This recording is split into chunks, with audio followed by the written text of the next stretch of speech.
Media Network. Going to take a quick break. Be back on the other side. Stay with us. We'll be right back. Feeling lonely this holiday season?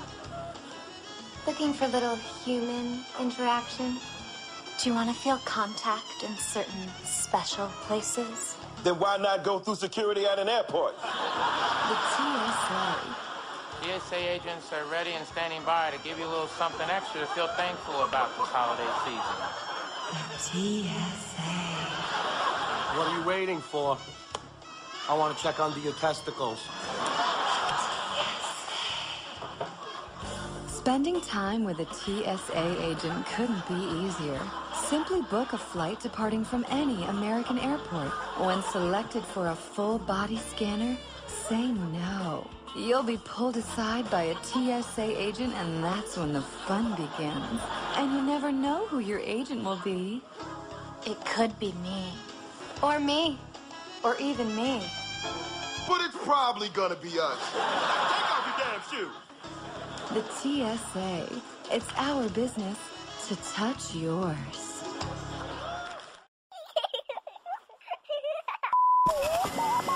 Welcome to the Bureau of Womanhood Conformity. Independent thoughts are considered subversive because all must agree with our leader. When it comes to women, preventative care should include coverage of contraceptive services such as birth control. You see, if you don't believe government should pay for your birth control, you're not a real woman. Womanhood denied. If you refuse to accept that pregnancy is a punishment, you're denied as well. I don't want them punished with a baby. If you don't believe that abortions should be allowed for any reason, if you don't believe in aborting a child for being the wrong gender, and if you don't believe that stay-at-home mothers aren't real workers, you are not a real conformed woman. His wife has actually never worked a day in her life. His wife has actually never worked a day in her life. Finally, for your safety, if you oppose mandatory government health care, you will die. They will be voting to say that women can die on the floor. These standards and regulations were formed after our glorious victory in the war on women.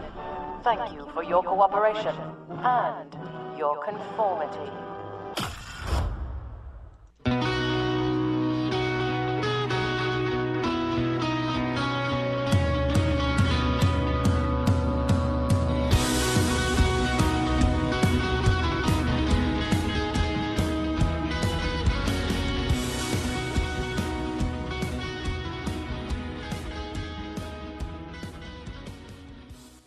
Welcome back into the Palmetto Conservative Show here on the Conservative Broadcast Media Network. I'm your host, Jim Lee. Glad you're with us today.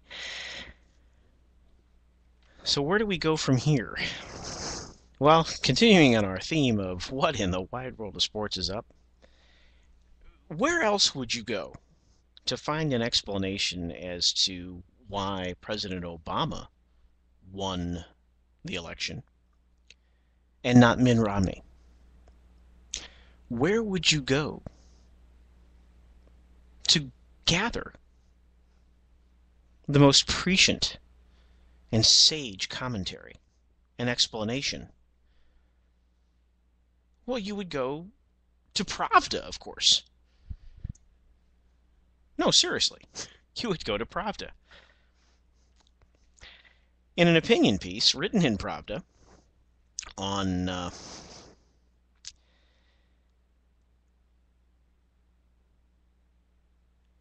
I guess this was July 11th. In Pravda. Excuse me. This is November 7th. Silly me. They use a day, month, year construct over there in the land of the comrade. But I digress. Now, lest you think I'm crazy, hear me out. In a column written on November 7th, the day after the election, a column by Xavier Lerma in Pravda gives us an explanation. And it may not quite be the explanation that one might typically expect from either Pravda or from a conservative talk radio show host.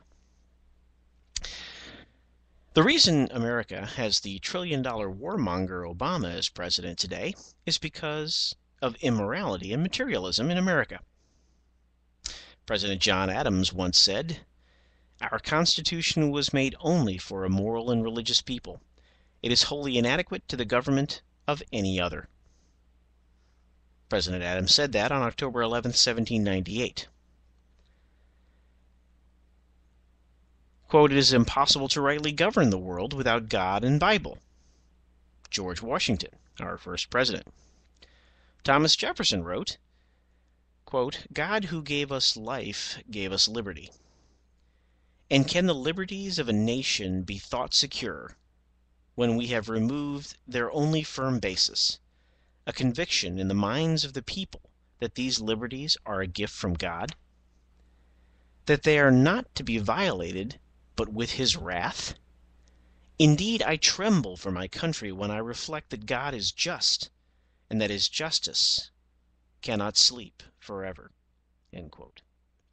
The revisionist historians have tried to quote-unquote cover up God himself by not allowing recent generations to know that America was once a nation of religious people.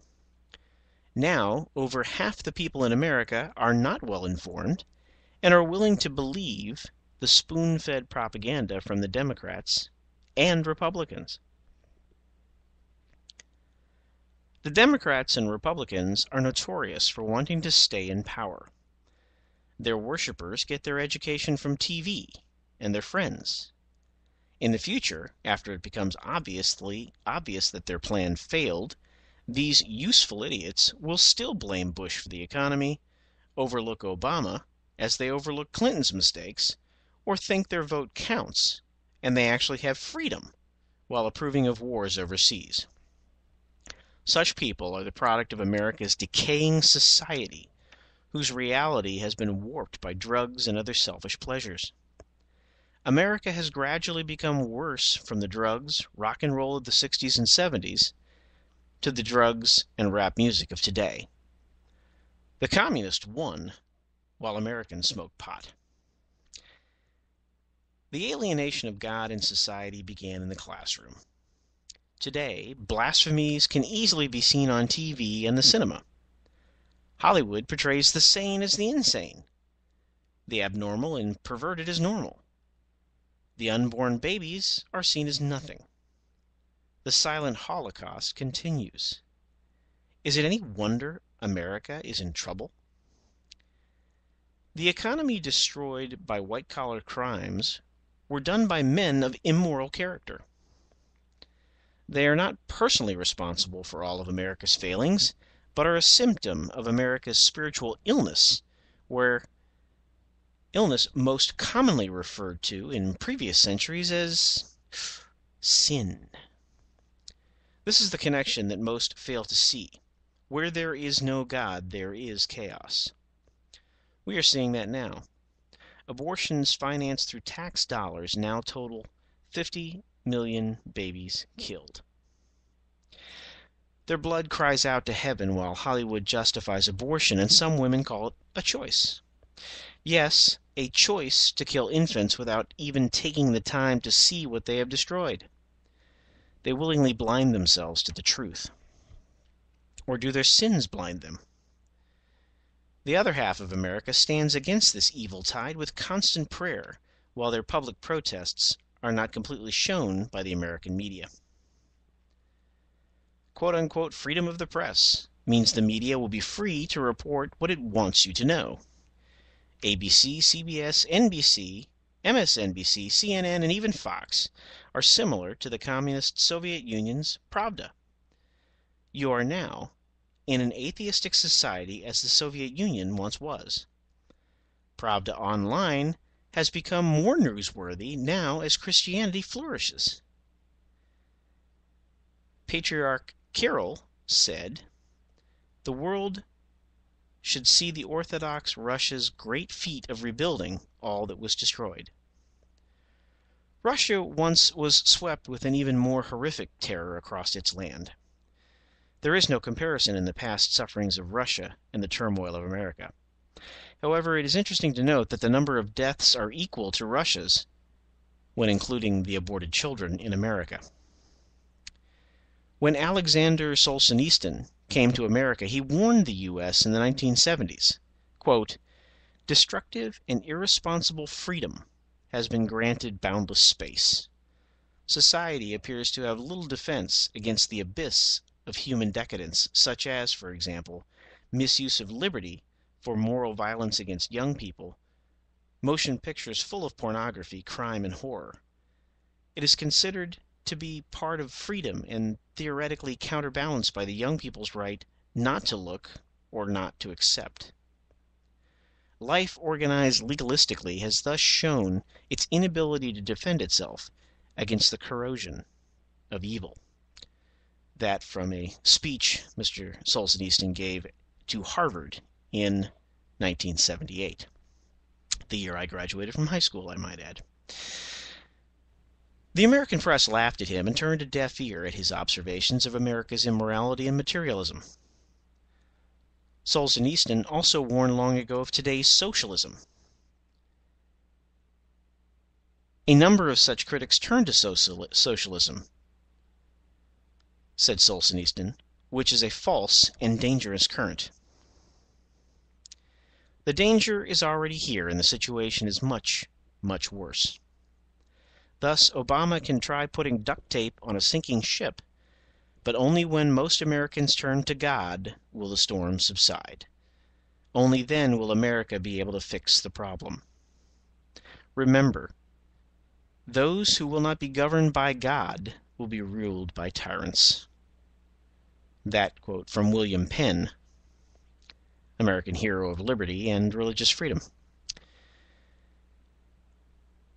"We've staked our future on our ability to follow the Ten Commandments with all our heart," said James Madison in 1778 to the General Assembly of the state of Virginia. The Communists took over America after JFK was shot. American society then took a sharp nosedive into hell. With the presidential elections rigged, there was no stopping their agenda. Call it Marxism, socialism, or communism, it's all the same. They want you to depend on the government instead of God. Welcome to the USSA. Therefore, only prayer and penance will lead America once again to that guiding light that governed the Founding Fathers. Prayers can turn the tide of evil in the U.S. and its chaotic effect in the world. May God bless America. Until then, only President Vladimir Putin can prevent America's military democracy from destroying the world.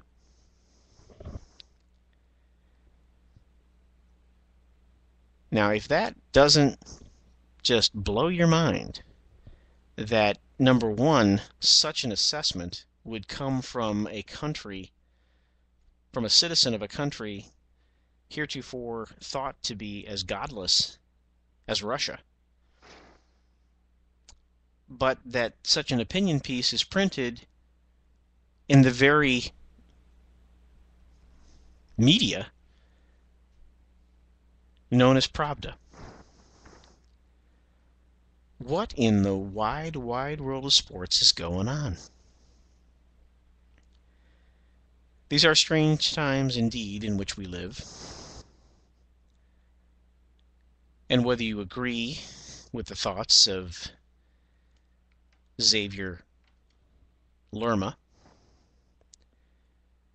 or Alexander Solzhenitsyn for that matter, it is interesting to note, as I pointed out in the previous segment about our continuing erosion in integrity and character amongst one of our most trusted institutions, the military. Is there something we can learn here?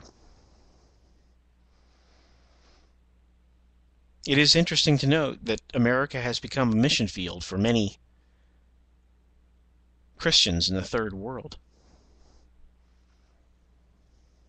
Many would argue that that was the sole reason that America was so blessed, is for it to be a bastion of Christianity, a shining city on a hill, salt and light for the rest of